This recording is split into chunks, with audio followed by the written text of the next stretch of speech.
And it's all been quiet on the Prince Harry front this year, but he was back with a legal bang this week, wasn't he? He was. I think it was our very own Richard Eden who said on Twitter just a couple of days before, oh, it's been a bit quiet in California. Well, Richard, you speak and they listen.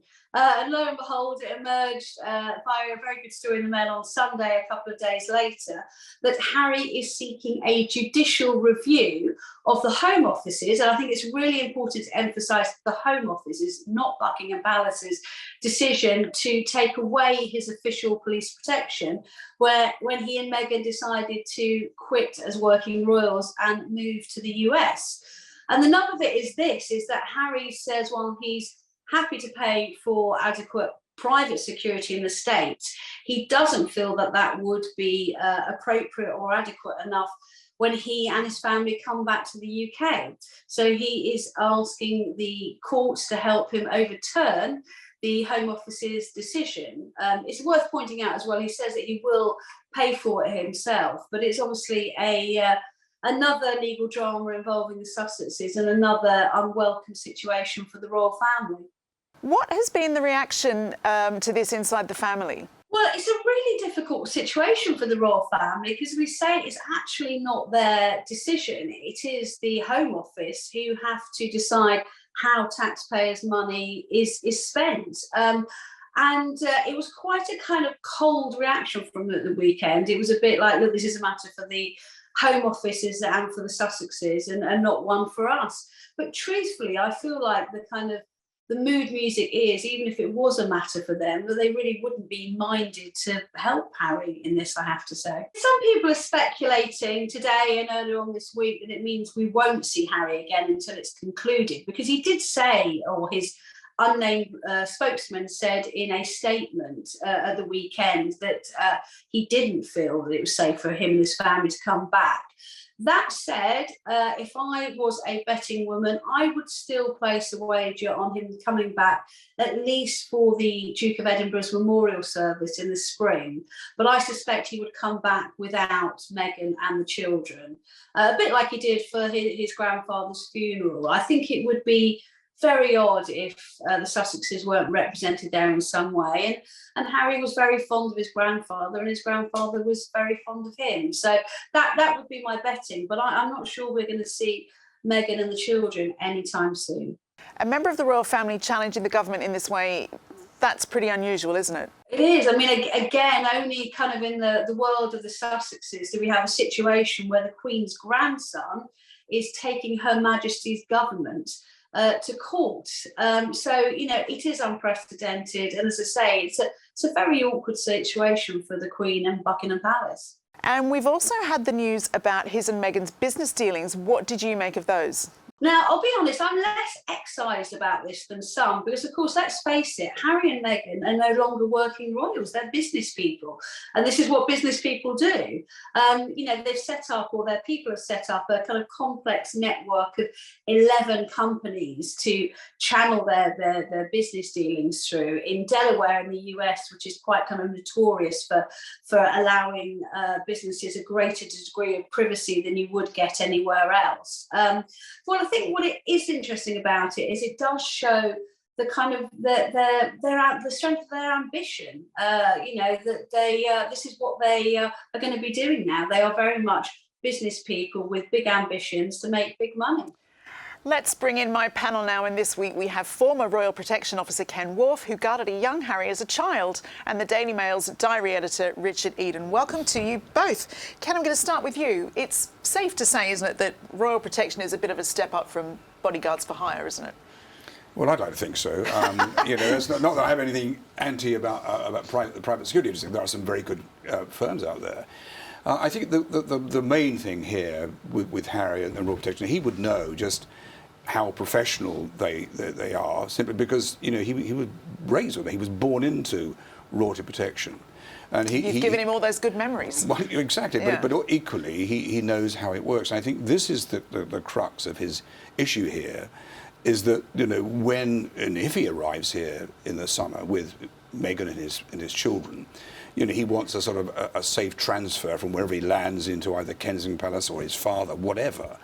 And he knows that the problem will be that his protection team, should they come with him, are not going to have that understanding, that local knowledge, and the clearance to find their way into a royal palace. So, that's his dilemma. But there are ways round that, of course. And he knows that to ask for funding, the taxpayer, rightly in my view, is going to object to that, because he's not a working member of the royal family, living in a foreign country, and suddenly thinks he can click a hand, threaten a legal action against this country, and at the same time his grandmother, and get what he's asking for. And I think his approach to this, is the problem. There are ways round that he could have taken, which I think would have taken him away from this adverse publicity. And Richard, I think Harry's argument is that he was born, his birthright puts him in danger of this threat, and his bodyguards won't be able to do a proper job without the necessary intelligence from our security teams. So that seems fair, right? Well, we understand that, but so did he when he decided to give up his royal duties, where that came as part of it. He moved to America to earn a lot of money, and it was made very clear to him at the time that would involve giving up your security, and now you have to pay for it yourself. So, he really is trying to have his cake and eat it at the expense of hard-pressed taxpayers in Britain. Ken, do you have a view on the way he should have approached this? I think what he should have done, he knows this still well. He's got a lot of contacts still, despite what he might think within Buckingham Palace, that could have made those contacts with Scotland Yard to arrange for, at the very least, a liaison officer that would work in conjunction with his protection team, even before they left America, to make sure that the transfer from the airport, wherever that might be, to wherever he's going to live in the United Kingdom. Now, if that happened, we probably wouldn't be discussing that now, because it would have been in place and everything would have worked. But to make this request at relatively short notice and without any warning, threatening this legal action, I think has confused himself, if I'm honest, because I don't think he expected this would happen. He thought that by putting down a bucket full of cash would solve the problem. No, it doesn't work like that, because this is a state-funded option whereby you can't suddenly put money into it, because then it would, in my view, set a precedent for anybody else to say, well, look, hang on, you gave it for Harry for £500,000. What about me? I'm coming over. I need it. I've got a problem. People don't like me in the United Kingdom and so forth. So I think one has to be very guarded and very careful. And I think this is what's happened. And I'd be very surprised if they were to give him protection. But I do think what the sell-off will be, they will make available quite rightly, at little or no expense, because they could use one of the Prince's officers, one of the Queen's officers, to act as a liaison, to formulate and conduct a plan that makes his time in this country safe for him and his family. I think that's probably what might happen. Why do you think, Richard, this is just my opinion, but it's just another bull through a china shop kind of approach to this thing, and when Ken's saying it could have been a little bit more civilised? What strikes me is also it comes across as that sense of entitlement. We've got some really, rich and famous people here who have virtually no security. But Harry making this point about, I need this entourage and everything, it seems like he wants all the perks of royalty. And the way he's approached it, as you say, is in keeping with what we've seen over the last year or so, which is confrontational. And, let's be frank, it's very aggressive. So do you think, Richard, that we'll ever see Harry in this country, or at least in the foreseeable future? Well, as usual with him, there seemed to be a sort of element of threat in this legal letter. Please come home. To the Home Office. I thought what was very interesting was talking about his children. He was worried that there wouldn't be protection for his children, which to me made me think possibly he might come back on his own, and then he could claim, well, I'm not being given the protection I need for my children, so perhaps for Prince Philip's memorial, maybe he'll come on his own. Remember, he did that when it was the unveiling of Princess Diana's statue. And then that would be a way of sort of keeping up his grievance at the same time as the royal link. But remember that baby Lilibet, she's almost 7 months old now. She is 7 months old, and she hasn't been christened. Royal babies would normally be christened within 3 months. But from what I heard, Prince Harry made clear he wanted a royal christening for her, the same as Archie had. And so when's that going to happen?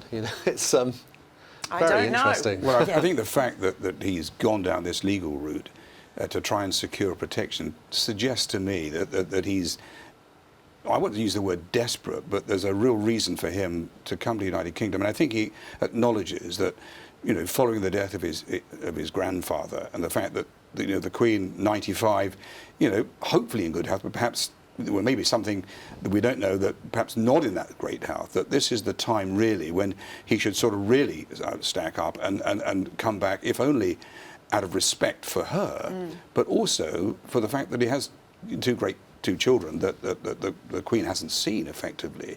So I think the very fact that he's made this noise with the British government to secure protection suggests to me that he's going to make a real effort to come back here. Yeah. That would be the reason that I would put forward. And I don't think, irrespective of what happens with the judicial review, I think there will be a compromise. And I do think that we'll see him here in this, her platinum year. Yes, I do. Do you, Ken, recognise any of this Harry in the Harry that you knew as a child when you were working with the family? Well, no.